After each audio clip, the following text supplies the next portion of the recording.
And the final news story we do have here coming out of AEW has to do with Mariah May and what the plans will be for her going forward within the company and what they're actually doing with her. So I criticized her debut the other day because I'm like, why just do it in a random, nothing happening backstage segment interview with RJ City? But I still criticizing what they did, but it now makes a little more sense with the way they're going, because the whole story of her being in AEW, according to Dave Meltzer, is she's eventually going to try and take out Toni Storm. Dave Meltzer does write the following, stating, quote, "The story they are doing with May and Storm is based on All About Eve, which some figured out immediately. Now, I have no clue what this movie is, but it's a movie from the 50s. The Luther character is based on Max from Sunset Boulevard, and Storm is based now just on Gloria Swanson, but also Betty Davis. All About Eve is a 1950s movie that won 6 Academy Awards, including Best Picture.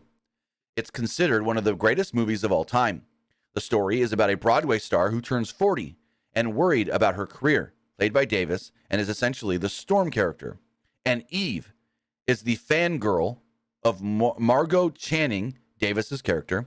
Eve, played by May, becomes a big part of Channing's life as a fangirl who starts manipulating things until she basically becomes the new young star to push her out. So what I can see here is Mariah May is going to start helping Toni Storm win a bunch of matches, if not beat Shida at Full Gear for the title. Then she's going to get in good with Toni after helping Toni win all these matches and helping Toni's career resurgence, only to then turn on Toni Storm and try to take everything from her. So I think that's the plan, that they're going to try and make Mariah May a big star by leaning into her being with Toni Storm and then eventually turning on Toni and maybe helping Toni win the belt and eventually taking the belt from Toni Storm.